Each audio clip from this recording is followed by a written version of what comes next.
Hi hello friends, welcome back to my channel. So ఈరోజు Sunday is a fun day. And మేము ఈరోజు ఏదన్నా tiffins తినాలన్నా కానీ నాకైతే కొంచెం ప్రశాంతంగా తినాలనిపిస్తుంది. రోజు హరీ బరీగా వెళ్తాం కాబట్టి ఏం తింటామో తెలియదు, ఎట్లా ఉంటామో తెలియదు. సో ఈరోజు నాకు పొంగల్ అంటే చాలా ఇష్టం. వేడి వేడి పొంగల్లోకి చట్నీ చేసుకొని బాగా తినాలనిపించింది. సో యాక్చువల్లీ నా చట్నీకి ఒక హిస్టరీ ఉంది. సో అప్పుడు ఉండే, ఇప్పుడు లేదు. ఇప్పుడు చట్నీ నేను ఎలా చూస్తున్నానో అలా చేయండి.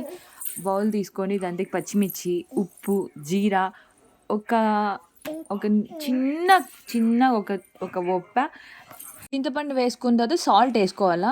మీకు ఎంత తినగలుగుతారో అంత. మేమైతే కొంచెం మైల్డ్‌గా తింటాం కాబట్టి 1 టేబుల్ స్పూన్ వేసుకున్నాం. మీరు యాజ్ పర్ యూ ఇంకా. అండ్ నెక్స్ట్ నేను ఒక స్టోరీ చెప్తా వినండి. ఇన్ బిట్వీన్ నేను ఒక స్టోరీ చెప్తా వినండి.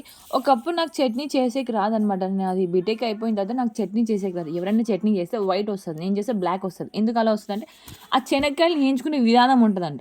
శనక్కాయలని సిమ్‌లో పెట్టి ఏంచుకోవాలంట. మనకది తెలియక మనం ఫుల్ హైలో పెట్టేసి వైట్ కలర్ ఉండాల్సినవి బ్లాక్ కలర్‌లో చేస్తామండి. అంటే ఆ శనక్కాయలు అనేవి బ్లాక్ అయిపోతాయండి. అందుకే నేను చేసే బ్లాక్ వస్తది. అది ఒకప్పుడు, ఇప్పుడు కాదు. ఇప్పుడు నేను ఎలా చూపిస్తున్నా అలా చేయండి. మీ చట్నీ బాగా వస్తుందనమాట. అండ్ టేస్టీగా ఉంటది. మేము ఈరోజు పొంగల్‌లోకి చేస్తున్నాం కాబట్టి మాది కొంచెం వాటరీ ఉంటది. దోసలకైతే ఫస్ట్ సూపర్ ఉంటది. అండ్ నెక్స్ట్ శనక్కాయలు వేసుకున్న తర్వాత అలా పేస్ట్ చేసుకొని కొంచెం వాటర్ వేసుకోవాలా.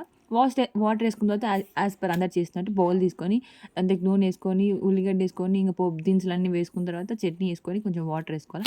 అండ్ నెక్స్ట్ నా వీడియోస్ చూస్తున్నారు. నాకు ఎడిటింగ్ చేసేటప్పుడు కొంచెం ఇబ్బంది అవుతుంది. సో డైరెక్ట్‌గా నేను పెడుతున్నా, అదేమనుకోవద్దండి. పోంగ నాకు నేర్పిస్తూ ఉంటది. ఇప్పుడైతే నేను ఎలా చేస్తున్నానో అలా మీరు చెయ్యండి. ఆ థంబ్‌నెయిల్స్, ఆ ఎడిటింగ్ బాబోయ్! నా వల్ల అవ్వట్లే.